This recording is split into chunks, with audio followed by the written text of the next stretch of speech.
Because I don't think a lot of people know that you are the younger brother of 2 older sisters. Yes. And in many ways, you give off little brother vibes. Thank you. Thank you. You like that. I do like it. Okay. What do you like about that?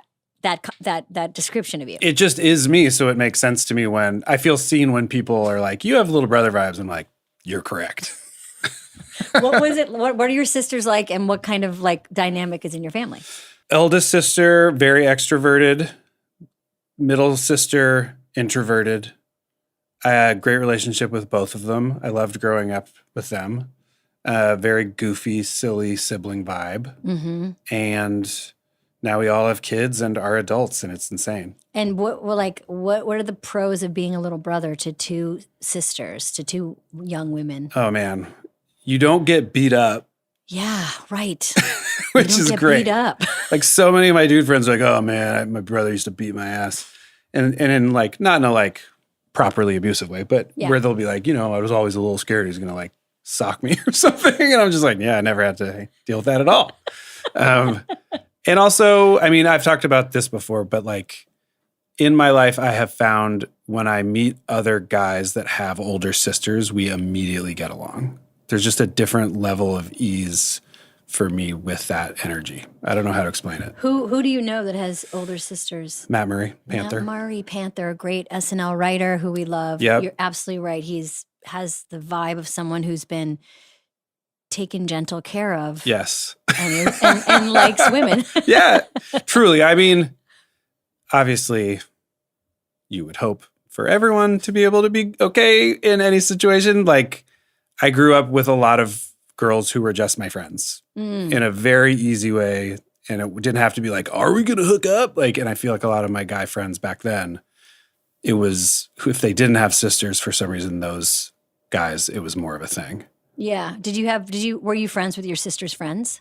Oh yeah. I mean, I was in love with you all of them. You were in love with them? Yeah. That I didn't want to say it, but that's what I imagined. I was. I mean, also friends. Yeah. But when you're younger and they're like in the house and they're all like so pretty. And they're like laughing and throwing their arm around you like, Andy. Yes. You're so silly. And I'm just like, I'll marry you right now. And you're 11 and you wanted to just marry them? Yeah. They're all being nice and they're like, well, that's Darrow's brother, so we have to be nice. So people who don't know you or where you're from, where did you grow up? Tell us about your fam. Grew up in Berkeley, California. Oh yeah. Bay all day. My parents are both from New York. They moved out to the Northern California in summer of 70. They missed Summer of Love by a year. Maybe on purpose. Well, I do think it's interesting because you and the Lonely Island bandmates, Yorma Taccone and Akiva Scheffer, both have like East Coast hippie parents that came out here. Yes. And all of you. And we right? found each other. It is strange. We're all Northern California raised by New York parents. Why did your parents move out here?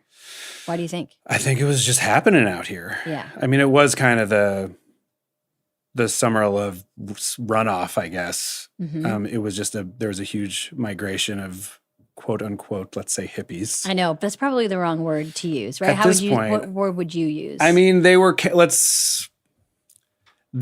my dad had long hair and was like, I'm getting out of here, like me and Margie were heading west, it definitely was that kind of energy, but it was also like, we got nothing going on. We heard there's people, having some like comfortable places to sleep out on the West Coast. So I think it just brought them out here. And then once you get here, it's hard to go back because it's so laid back and mellow. We don't have to revisit if you don't want to, but I loved your episode of who do you think you are? So you think you can dance? Oh, where are you from? The PBS one? Yes, Finding Your Roots. Yes, that's the serious one. Sorry, but, I mean, I don't know the difference, but that's what I asked. So good and Thanks. For people that didn't see it, you were looking kind of hoping to help your mom find her birth father. Both parents. Both parents. My mom was adopted. By the way, after I did that show, this is just an aside, I watched it with Yorm and Mari in New York because I was doing press in New York or something. Yeah. And when it aired, it showed my mom's like adoption agency that she was adopted from. And it's the place from Three Identical Strangers. So and we were like, that's why we could never find the records and find anything about it because they like disappeared it. No way. Yes. So that's where my mom was adopted from. Not a great rep. No. Whoa. So basically, yeah, sorry. The backstory on it is I have sort of avoided doing stuff like that. Sure. But then they asked, and it is a super great, reputable show. And I asked my mom, I was like, there's a chance if I do this, they could figure out who your birth parents are. Do you want me to do it? Knowing like I might be on TV finding out some horrible thing about our family history and what her origin was and all that. And she was just like, it would be worth it to me. I still want to know. So I did it, and they just smashed it. Like we showed it. She came with me the day that we shot it. And when we walked in, they were all like, there she is. Like they were all like starstruck by her because they knew what they were about to drop on her was going to change her life. And it was this amazing team of people. And what came out of it was they found out who both her parents were. And now we're in touch with both sides of her family. No way. She has like 4 half siblings on her father's side. And then like a couple first cousins still with us and their families on her mother's side.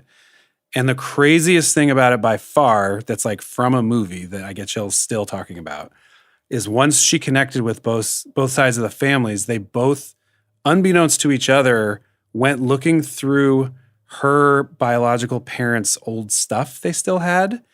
And they both found the same photograph of the two of them together. But they both had the picture of them together when they had their like brief time together. Oh no, that makes me want to cry. Isn't that crazy? So they had a brief. So your mom's parents had like a brief relationship. Yes. And then a baby that they gave up for adoption. Yes, and we don't know if her father even knew. Right. And they went on to marry other people and have other kids. But Yes. they kept the same picture of from like a date in San Francisco. Also another crazy thing, which was that they had met in the Bay Area, and then my mom moved there. Yes, there was something that wanted her to come back. Whoa. There were so many weird, trippy things about it. I love that kind of stuff. That just feels so like life has some kind of grand design. Yeah. It was really beautiful. And she was so happy, and now we have like, oh yeah, we all look like our grandparents. Well, I remember that your grandfather, the big reveal was that you're Italian. Yes, exactly. And did I tell you the story that I went back to Brooklyn? I was shooting Brooklyn Nine-Nine at the time, and all the crew and everyone knew I was doing it. And I came back in on Monday because we did it over the weekend. And all the camera guys and the crew guys were like, so? And I was like, I'm a quarter Sicilian. And they all went, hey! Like every part of it was like from a movie. It was so awesome and wonderful. Oh my God. They're like, welcome, paisan. Do you feel different knowing that? I do feel a little different. Yeah. I mean, we always were like, there's something that's not just like, you know? But yeah, it was crazy. And for my mom especially, it was just like, she was at this time probably 75, 76 years old. She had given up. Wow. She was like, I'm going to go my whole life not ever knowing. Oh, Andy, that's awesome. Yeah, that's an amazing story. And cool. That idea, the idea that they both kept the photos is very deep. Yes. Because it feels like it's like a time travel moment where their future selves planted that photo. Like that's a real time travel shit. I've thought about it a lot because it's so special and it does like feel written. Yeah. And the only thing I have a few theories. One is like they thought maybe someday this exact thing would happen and they wanted her to find them. Yeah. Yeah. If he did know about her. Yeah. And if not, it's just that maybe they both really enjoyed their time together and it was like, Yeah. You don't like wipe your old relationships from social media. You keep them because they were special to you at that time. Or whatever. Yeah. You mentioned Brooklyn Nine-Nine. Jake, and now I'm realizing Jake Peralta is like an Italian name. He's half Jewish, half Italian. It was like a prophecy. Mike and Dan foresaw it.